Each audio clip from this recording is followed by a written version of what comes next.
Good morning, I'm Kevin, and welcome to Brown's Homestead Harvest House.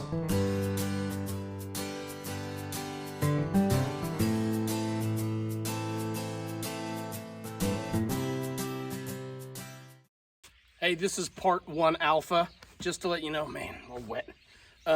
Give you a little oversight of this. This is the meat shop, butcher shop that we do our stuff in. Give you a little history on it. It used to be our horse barn. We used to have horses 6 years ago, and we converted it into our meat because we used to do pigs and stuff for our family and stuff.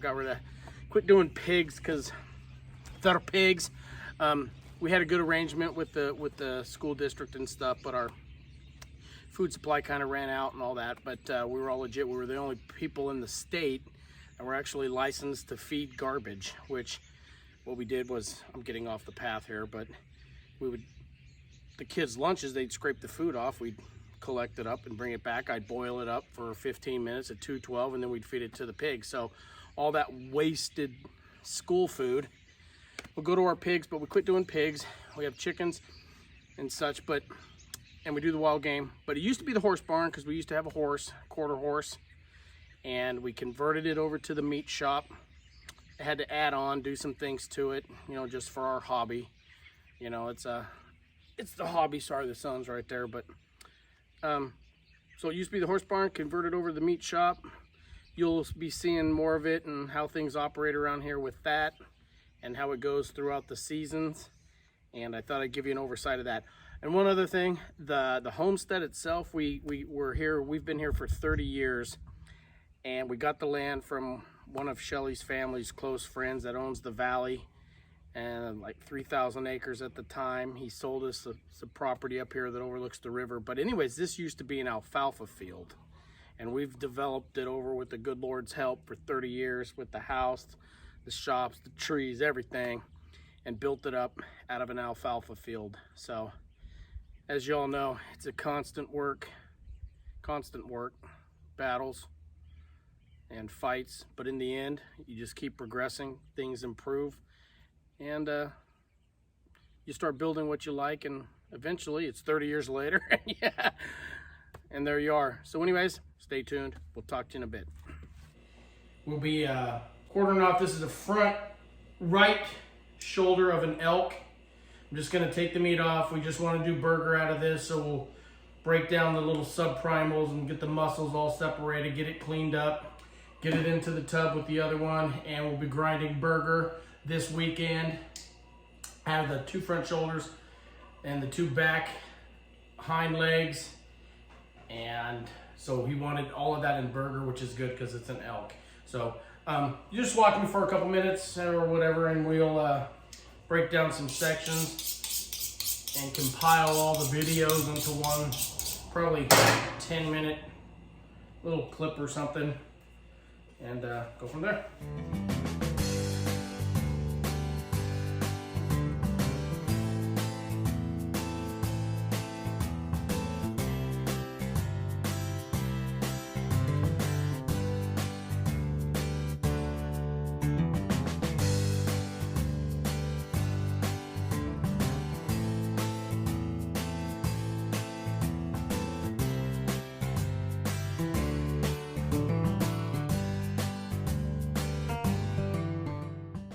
At your own speed, don't get too fast because you'll end up slicing off something you don't, like your thumb.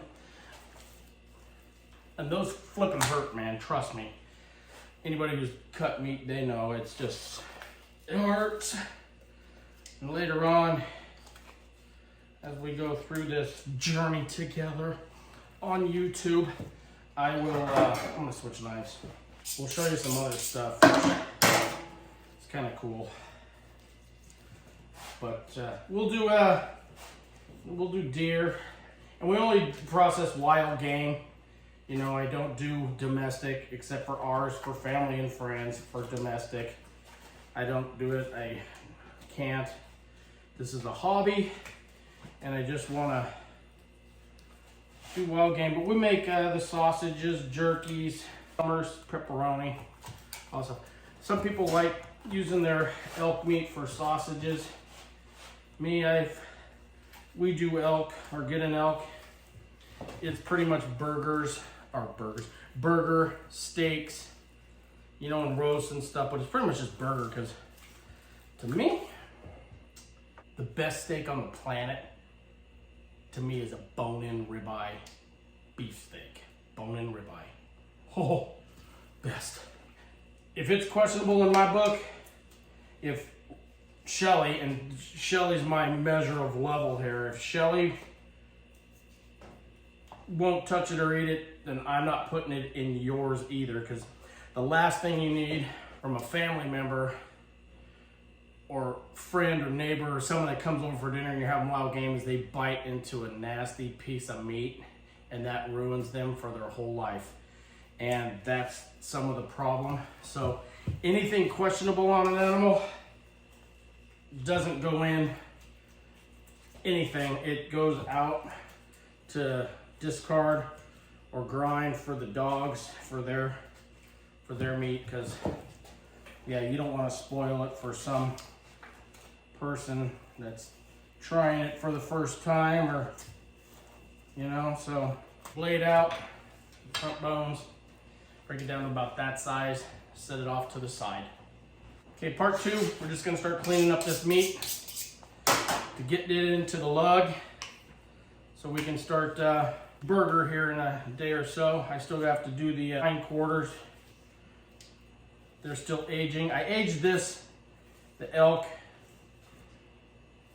about, 8 days, 9 days. And about 38 degrees, 38, 37 degrees. You know, keep it steady. People go, you know, you gotta age it. You gotta keep, the temperature's fine, you know, 38, 36, 34, through there. But you gotta keep it consistent at that. You can't go 32, 50, 70, 36. You got to keep it consistent. So, you know, having the right coolers and stuff is what you need. Just to consistently cool. With elk, you can leave more of the fat in there, because it's, make a pile here. It's not as gamey as deer, you know. Elk and moose, you can leave more of the fat in there, because it doesn't really taint the meat as like deer would, you know. Obviously clean off silver skin as much as you can, because silver skin's freaking tough and nasty, and you know, so, but it's all your preference. My family and friends, we like to clean up as much as we can off some of this stuff, because we don't want to chew into something. So hey, I'm just going to start cleaning this up. A couple more little things here, won't take me but about 10 minutes. Put this back in the freezer, and when I'm done, we'll weigh this tub, and that'll give you the weight between the two front legs of this elk. Stay tuned. Welcome to part 3 of the elk breakdown for burger. This is a hindquarter. I have the 2 hindquarters to do today. I'll just break them down into their muscle groups and then break them down from there. Put them into the burger lug, and we will grind burger on part 4 and show you that also with the wrapping. So anyways, I'm gonna flip this around and break down you can basically see the fat lines. You break off the muscle groups, and then I'm just breaking these down into burger, all elk burger. So let me make a couple cuts, and then we'll get moving. I can hang this up on the hooks right over here, but then I gotta move it again, and I don't want to do all that. So basically just follow your fat lines on these big animals, and you'll get to your rounds, you know, on the animals. I like doing hindquarters over the front legs, just because everything is bigger, and you don't have to trim around as many bones. So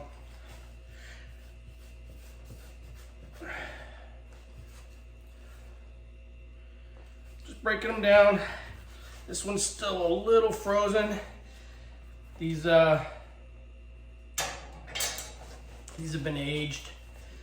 You know, and elk is different than like getting beef in the yard and taking it into your shop or pig or something, because these guys shoot these things, bow, rifle, muzzle loader, primitive, whatever, and they could be in anywhere from only 30 yards off a road of the camp to 3 to 15 miles, and you gotta hump these things out. And these are heavy, 4 miles up and down some rugged terrain. And anybody who does that knows. So it's hard work. So sometimes they're not as clean, you know, and there's grass, pine cones, dirt, blood, bugs.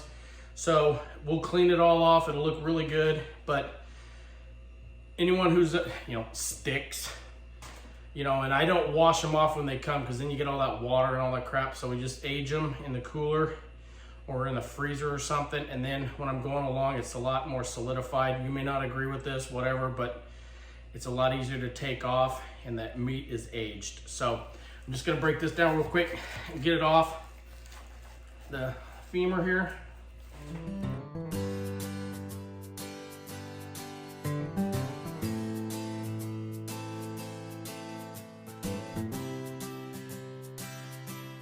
So now we're just down to that. I will trim this meat off here.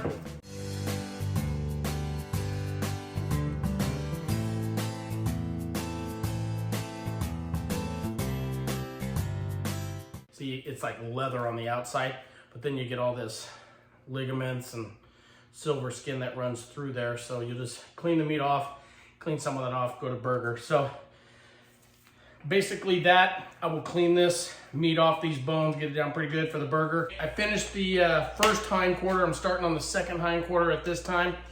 Get it broke down. Just to let you know, these hindquarters for this elk weigh about 46 pounds per piece. The front sides were, I believe, about 34 pounds, but these are 46, and we'll see how much burger we get out of each hindquarter. I put each hindquarter in a different lug, you know, when we do burger, and then I'll kind of mix kind of all the tubs of different meats together, kind of all clean, just so we get the same consistency and variety of meat instead of just like one hindquarter burger and stuff. It just, people like it that way. My customers or my friends kind of do. I'm gonna break this down, we'll get it tallied up, and I'll show you the weights. Done with the hindquarters. This one was 29 pounds, this one was 31, so we ended up with 60 pounds of clean meat, ready for burger. I've told you before, I clean them up pretty good, and I don't wanna have any one of my friends or family members take a bite of something and go, that's the nastiest stuff ever. So I'll clean up. I'm a little more meticulous. I'm sure you guys are too. You know, it's your harvest. You're putting in the time, effort, and money, and I want you guys to enjoy the product at the end result for a good tasting burger, meatball, a meatball, tacos or whatever. You know, when you're hunting wild game, a lot of people like tasting the game and not doing it too much with burger and steaks and roast with elk. You don't want to hide the flavor, because it's a real mild flavor for the most part, moose and elk. We will move along. Part 4 or 5 will be the end product of making some burger, wrapping it up and tidying up this segment of doing Idaho archery elk for one of my friends. See you next part. We're doing part 4 of the Idaho archery elk meat processing for my friend. I have the 3 tubs in front of me. I don't think you can see the third one. It's over here, right here. And our beef suet to add to it. This is the front shoulders and the scrap, and then the 2 hindquarters here. I'm gonna mix the meat into one tub, you know, at certain weights. You know, there's 90 pounds here, so yeah, 30 pounds. With the different meats. Now we'll equally distribute the meat, add probably about 10%, 8 to 10% of the beef suet. First thing we have to do is obviously zero your scale to the lug. So the lugs usually weigh about 1.5 pounds. Zero it out. So now I can equally distribute this meat into the 3 other quarters, between the 3 forelegs type of thing. Add our suet, and then we will grind it, and we'll show you that process. Okay. So I'm gonna grind this once, re-grind it, and we'll take a look. See, this is pretty good. We're at 8-9% with this. So I'm gonna put us on pause for a second so I can reposition the camera over to the grinder and you can see that. Okay, I'm over at the grinder. It's a little bit lower to the ground, so I'm gonna have to squat a little bit, but here's the meat I just weighed and everything. We're gonna put it into the tray. I don't usually use the pusher, you don't have to. This Biro meat grinder is a small commercial grinder. We're gonna grind into another tub once, put it back in and re-grind, and I'll show you this process. I'll try to stay out of the way. I got my little stool here because my knees are a little rough. So I like sitting doing this, and we'll get going.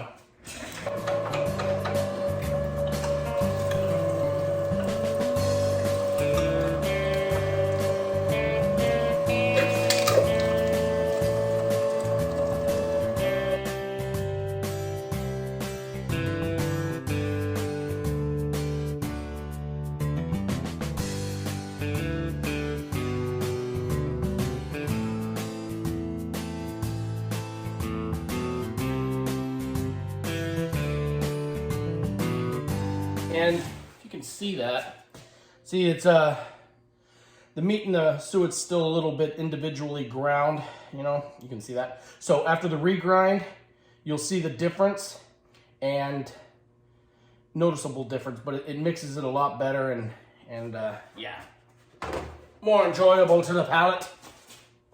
Time to sit. So this one I go a little bit slower, just kind of add it in. I don't want to put the tray up on the ledge here yet until some of this gets out, but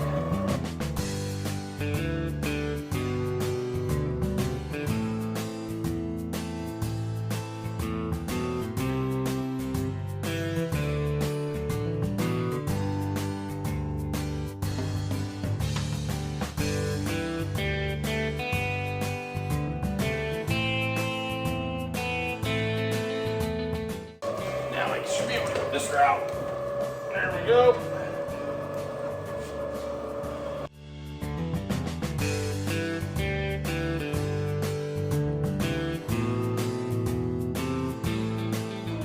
From that first grind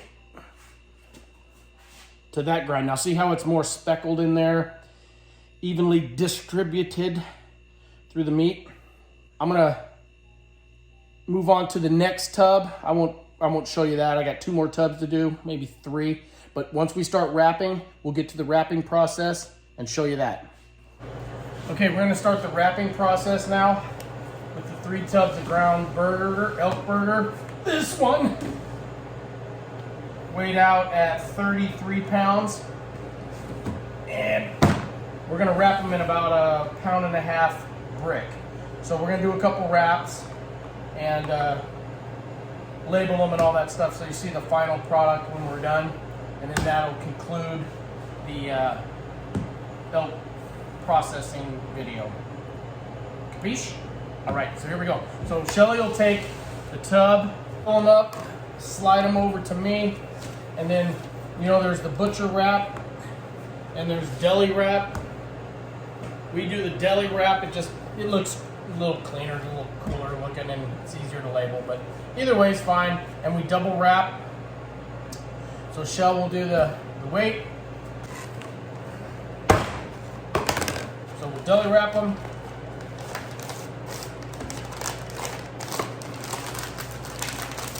Some people use the press tubes and then press the meat into the plastic tubing. We do that, which is a deli wrap, tight on the ends, and we'll label them. We'll do a couple, and then we'll bust out the labels, the date and stuff, show you the final product, and then that'll conclude. So, and we use freezer paper, not butcher paper. Freezer paper has the wax on the inside, which is a lot nicer. Butcher paper just is paper, and it tends to soak up some of the moisture content out of the meat, then the meat sticks to the paper, and then the next thing you have is a paper goofy mess. So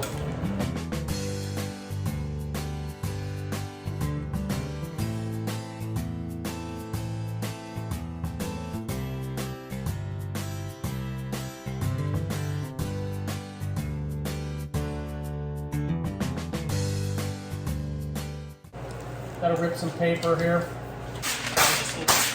We'll make these things pre-cut. Obviously, they cost more, you know, and there's not as many sheets, you know. This is an 18-inch roll by, I think, oh gosh, 3,000 feet or something. And we keep going.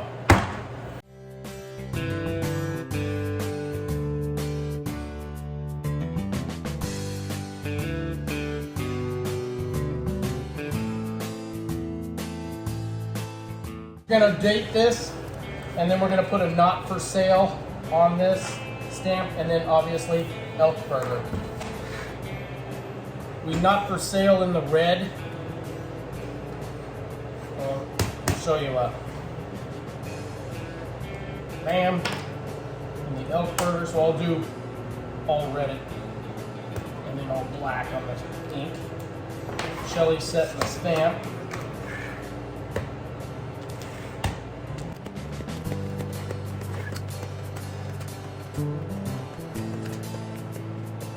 Okay, so they're all elk burgered. Now Shell will bust a stamp on them. I'll hit the not for sales.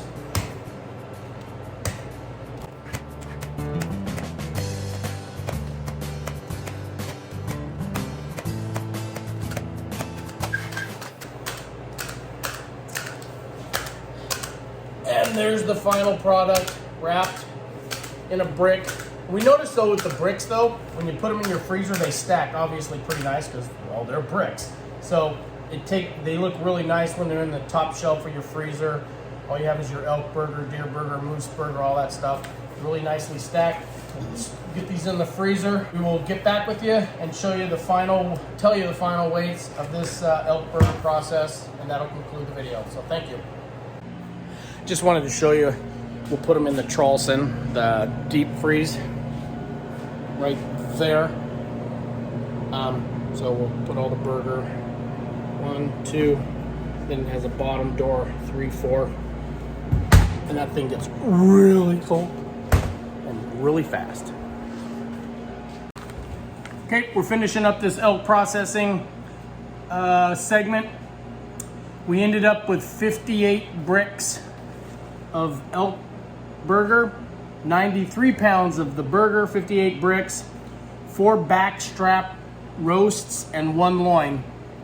It's kind of a courtesy tradition when you hunt on someone's land that you give them some meat or you offer it to them, and if they accept, that's great. But yeah, so my friend gave the owner of the property one of the elk loins, which is up inside, or a filet mignon on a beef is up inside, but he gave him one of the loins, so which is kind of nice. Probably the best piece of meat on the wild game is the loin. And then 4 backstrap roasts, which I did earlier. I didn't show you those, but we cut them into halves, and instead of individual steaks, we cut them in halves, and then you can reverse sear them or sear them, but yeah, cook them like a prime rib. The backstrap roast, and I'll tell you what, if you cook them like a prime rib with all your spices and stuff and get them to medium rare, like 120, pull them out of the barbecue smoker, whatever you do, at about 120, and let them rest, and then you cut your steaks off of them, you'll never do individual steaks again. They are so moist, so tender, and you know the little tricks on them is once they come out, make little slits and put real butter on top of them and let that butter soak down into the meat also. It'll change your life. They're so good. So anyways, 4 backstrap roasts, 1 loin, and that was the finale off the Idaho archery elk. Thank you, and please hit that subscribe button and the like, and we'll see you next time.